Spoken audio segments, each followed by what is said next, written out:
મારું નામ જય રામજીભાઈ દેસાઈ છે અને તાજેતરમાં લેવાયેલી પોલીસ કોન્સ્ટેબલની પરીક્ષામાં મારે બિન હથિયારીમાં 130 માર્ક સાથે સિલેક્શન થયું. પછી ક્યારેક ક્યારેક લોંગ રનિંગ કરવાનું હોય છે, સખત ડાયટ ફોલો કરવાનું હોય છે.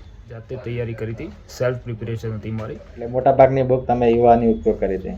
હા, મોસ્ટલી બધું યુવા જ ફોલો કર્યું છે. તમારા પરિવારનો સાથ સહકાર બહુ ઇમ્પોર્ટન્ટ વસ્તુ છે આમાં, કારણ કે તમે જે વાંચેલું હોય છે એ જ તમને પેપરમાં દેખાય એટલે તમારે માનવું જોઈએ કે ના, આ તો ક્યાંક નસીબ છે. કારણ કે છેલ્લે સુધી મતતા રહેવું જોઈએ, ક્યાંક ને ક્યાંક સફળતા તમારી રાહ જોઈને ઊભી જ હોય છે. જય હિન્દ મિત્રો, આજે આપણે ખૂબ સરસ તમારા જોડે વાત કરવાની છે અને એક એવા વ્યક્તિ સાથે આજે મુલાકાત કરવાની છે કે જેઓ હમણાં નવી ભરતી જે હમણાં પસંદગી પત્ર મળેલા એમાં સિલેક્ટ થયા છે ફાઇનલ. એવા મિત્ર સાથે તમને મુલાકાત કરવાની છે અને એમના વિશે આપણે એમની જર્ની વિશે જાણીશું. એમને કઈ રીતે તૈયારી કરી, એમને ફિઝિકલની કઈ રીતે તૈયારી કરી, લેખિતની કઈ રીતે કરી, તો એ તમામ વિશે આપણે આજે વાત કરીશું. અને સૌથી પહેલાં તો એમને જોડે જ આપણે એમનો પરિચય જાણીએ. તો સૌથી પહેલાં આપનો પરિચય આપશો? થેન્ક યુ સો મચ અશોકભાઈ, મને આ પ્લેટફોર્મ ઉપર બોલાવવા માટે. અને મારું નામ જય રામજીભાઈ દેસાઈ છે અને તાજેતરમાં લેવાયેલી પોલીસ કોન્સ્ટેબલની પરીક્ષામાં મારે બિન હથિયારીમાં 130 માર્ક સાથે સિલેક્શન થયું છે. સૌથી પહેલાં તમે આ તૈયારી કઈ રીતે ચાલુ કરી, ક્યારથી ચાલુ કરી, એના વિશે થોડું કહેશો તમારી?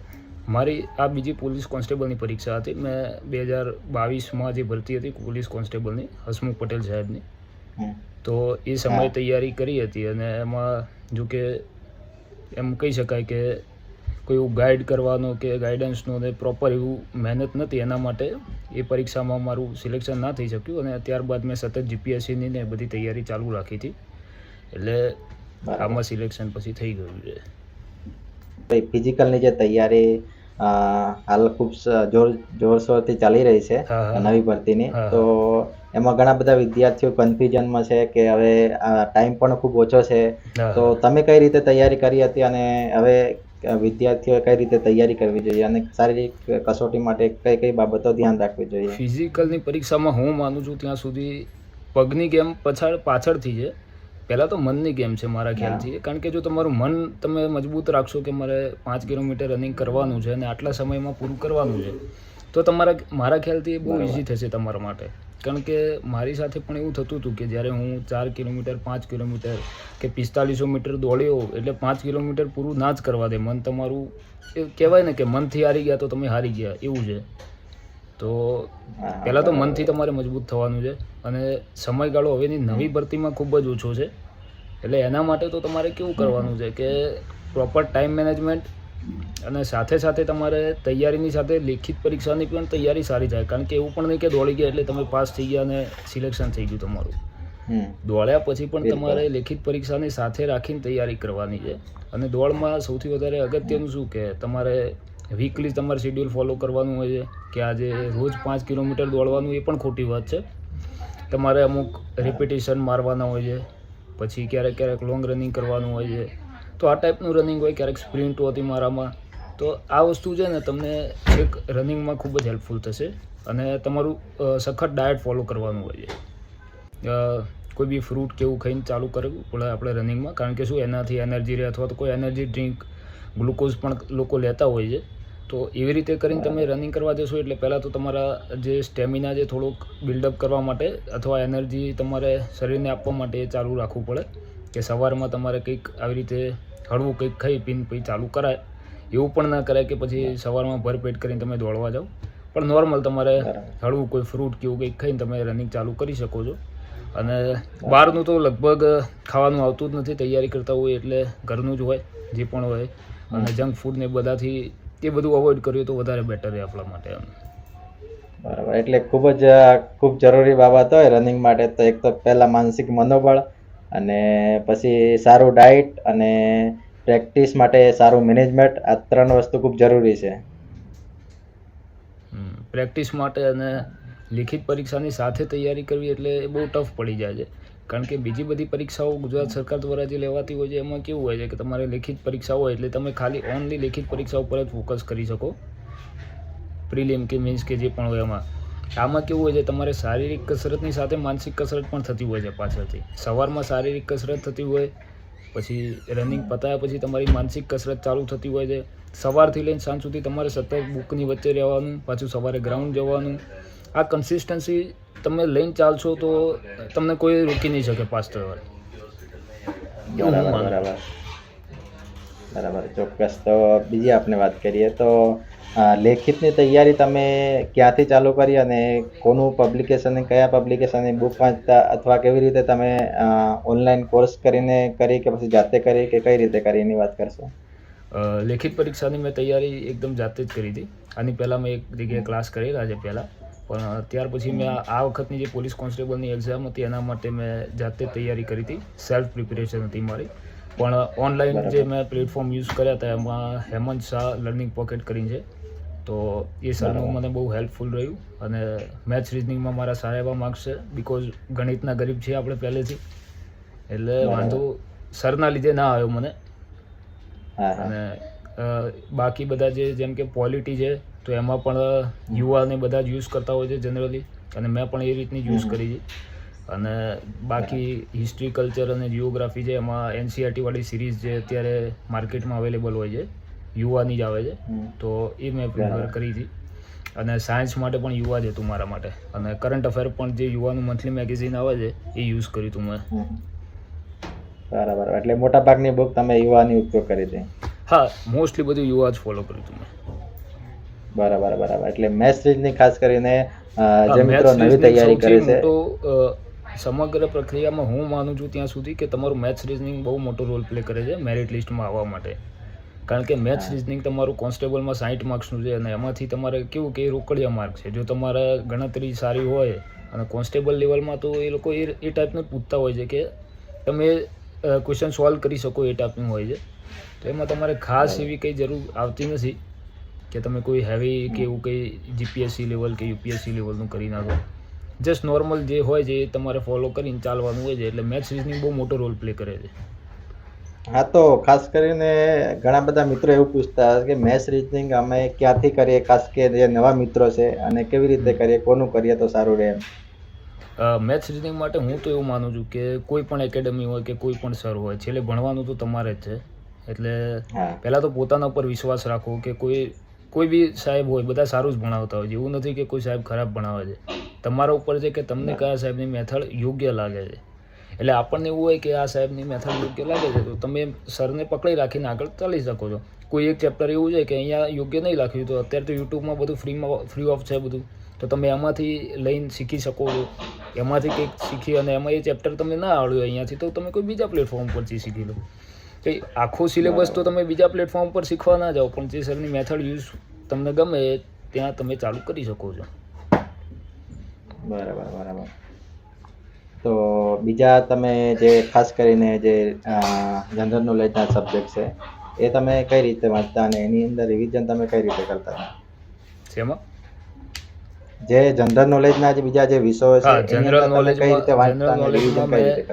જનરલ નોલેજમાં મારું એવું હતું કે જે વર્લ્ડ ઇનબોક્સની જીકે છે એ પ્રિફર કરવાનો મેં વધારે પ્રયત્ન કર્યો હતો. અને એક શહેજાદ કાઝીની જીકે આવે છે, એ બંનેને મેં પ્રિફર કર્યું હતું. કારણ કે જીકેનું ભારણ અને કરંટ અફેરની સાથે વધારે હતું, એટલા માટે મેં એને પણ સાથે સાંકળી અને લઈને ચાલવાનું. કારણ કે જીકેમાં એમાં કરી એટલે કદાચ જે GSના સબ્જેક્ટ છે ક્યાંક ને ક્યાંક કવર થઈ જતા હોય છે જનરલી, અને ફેક્ચ્યુઅલ માહિતી જો ભરતી બોર્ડ પૂછે તો પણ આપણને વાંધો ના આવે એમ.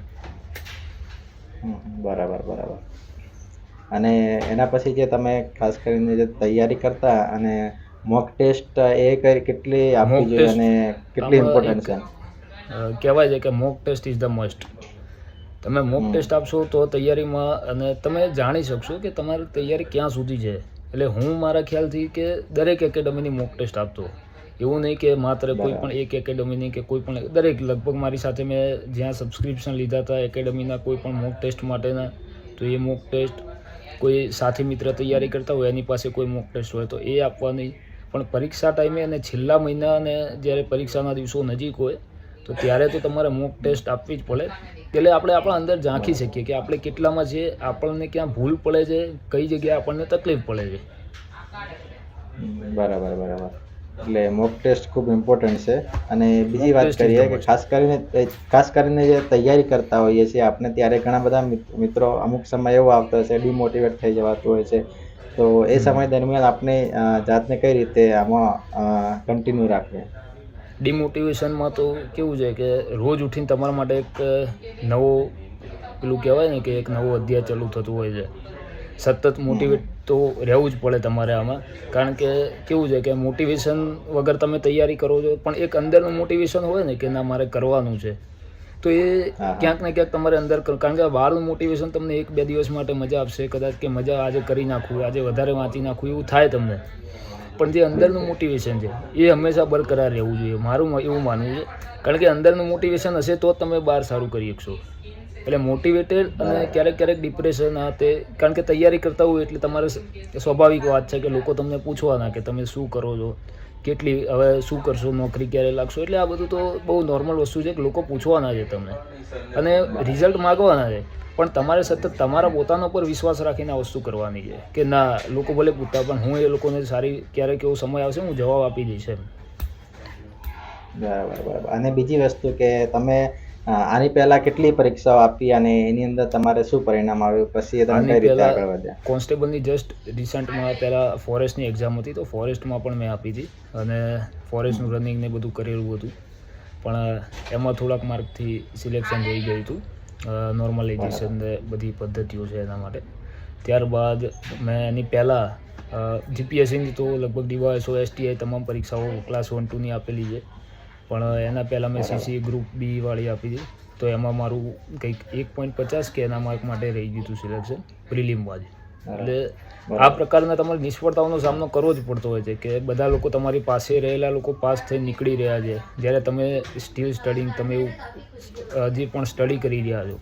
એટલે આ વસ્તુ પણ મગજમાં રાખવું પડશે કે લોકો પાસ થઈ રહ્યા છે પણ તમારે બી સાથે એવી રીતે પાસ થવાનું છે એમ. બરાબર. એટલે નિષ્ફળતાથી ક્યારે નિરાશ નહીં થવાનું, સતત આપણે મહેનત ચાલુ રાખવાની, તો એક દિવસ આપણને સફળતા મળે. કારણ કે શું છે દરેક રાત પછી એક દિવસ ઉગતો જ હોય છે, એટલે નિષ્ફળતા કંઈ કાયમી રહેવાની નથી. કોઈ પણ સમય છે એ સમય જતો જ રહેવાનો છે. એટલે એ તમારે ક્યારેક લોકો બોલતા હોય છે મજબૂરીમાં મેણા સાંભળવા પડે એવી આપણે વાત સાંભળેલી છે કે લોકો ક્યારેક બોલી જતા હોય છે, પણ એ આપણે શું કે લેટ ગો કરીને પછી શું સાંભળીએ અને અત્યારે કે ઠીક છે અત્યારે આપણો સમય નથી, તો સમય આવે ત્યારે આપણે જવાબ નાખી દઈશું એમ, એવું છે. બિલકુલ. તો સરસ, તમે ખૂબ સરસ વાત કરી. જે મિત્રો નવી તૈયારી કરે છે એમને કંઈક ને કંઈક જાણવા મળ્યું હશે, તો ખાસ કરીને જે તમે સમય આપ્યો એના માટે તમારો ખૂબ ખૂબ આભાર, અને તમારી જે નવી જર્નીની શરૂઆત થવાની છે એના માટે પહેલાંથી એડવાન્સમાં ખૂબ ખૂબ અભિનંદન તમને. Thank you so much, thank you. અને નવા મિત્રોને એક જ કહેવા માંગીશ કે તમે તમારી તૈયારી ચાલુ રાખજો. લોકો શું કહે છે, કોણ શું કરે છે એનાથી કોઈ ફરક પડવો ના જોઈએ આપણને. આપણે બસ આપણી તૈયારીમાં જ રહેવાનું છે, અને આપણે જે શક્તિ અને જે શ્રદ્ધામાં જે પણ ભગવાનમાં માનતા હોઈએ છીએ એ ભગવાનમાં એક અતૂટ વિશ્વાસ હોવો જોઈએ. કારણ કે એક વસ્તુ આ પરીક્ષામાં એમાં હું માનું છું ત્યાં સુધી કે એક ખાલી તમારી મહેનત એક જ એવું પરિબળ નથી કે તમે અહીંયા પાસ થાવ છો, એના સિવાય પણ ઘણા બધા પરિબળ હોય છે. તમારા પરિવારનો સાથ સહકાર બહુ ઇમ્પોર્ટન્ટ વસ્તુ છે આમાં. તમે ભગવાનમાં કે તમે જે પણ માતાજીમાં તમે શ્રદ્ધા રાખતા હોવ છો એ પણ બહુ મોટો રોલ પ્લે કરે છે. બરાબર. તો ખૂબ સારી વાત છે, કેમ કે આપણા પર પોતાના પર તો વિશ્વાસ રાખવાનો છે, અને આપણે જે આપણે જેમને પણ માનતા હોય દેવી દેવતા અને આપણે ભગવાનને માનતા એમના પર આપણે વિશ્વાસ રાખી અને આપણે તૈયારી સતત ચાલુ રાખીએ તો 100% આપણને એ લોકો. નસીબ પોતે આપણે વાત કરીએ કે નસીબનો બહુ મોટો રોલ પ્લે હોય છે. તમે 98% મહેનત હોય છે તમારી, પણ 2% ક્યાંક ને ક્યાંક નસીબનો હું એવું માનું છું ત્યાં સુધી હોય છે. કારણ કે તમે જે વાંચેલું હોય છે એ જ તમને પેપરમાં દેખાય એટલે તમારે માનવું જોઈએ કે ના આ તો ક્યાંક નસીબ છે. કારણ કે ઘણા બધા અત્યારે સરકારી નોકરી એટલે કે ગમે ત્યાંથી પ્રશ્ન પડે એવી એક માન્યતા અને કહેવતો છે જ કે સરકારી નોકરી ગમે ત્યાંથી પ્રશ્ન પૂછાતા હોય, પણ તમે જે સાહિત્ય કે તમે જ્યાંથી વાંચ્યું છે ત્યાંથી પ્રશ્ન પૂછાય એટલે બહુ મોટી વાત છે. તમે દેખાય તમે સીધો ઓપ્શન જોવાની પણ જરૂર ના રહે કે ઠીક આમાં ટીક જ કરવાનો છે. મારી પોતાની સાથે એ વસ્તુ થયેલી છે કે જ્યારે કોન્સ્ટેબલની એક્ઝામ હતી અને આગળના દિવસ સુધી મારું એક જ હતું કે નહીં આપણે છેલ્લે ટાઈમ સુધી મહેનત કરવાની છે એમ. તો હું આગળના દિવસ સુધી વાંચતો હતો અને ફાયદો મને એ થયો કે જ્યારે પેપરમાં બીજે દિવસે મેં પ્રશ્નો જોયા હતા, આગળના દિવસે રાત્રે જે મેં વાંચેલું હતું એમાંથી 3 પ્રશ્નો આવી ગયા. હવે એ ફેક્ચ્યુઅલ એટલા હતા કે મેં ક્યારેય જોયા જ નહોતા આ પ્રશ્નો. જોઈએ રાત્રે ના વાંચ્યા તો મારે એ 3માં એ જ કરવા પડે. એટલે એમ કે છેલ્લે સુધી મતતા રહેવું જોઈએ, ક્યાંક ને ક્યાંક સફળતા તમારી રાહ જોઈને ઊભી જ હોય છે. બિલકુલ બિલકુલ 100% તમે ખૂબ સારું માર્ગદર્શન આપ્યું. તો પરિવાર Thank you so thank you, much. તમારો ખૂબ ખૂબ આભાર. Thank you so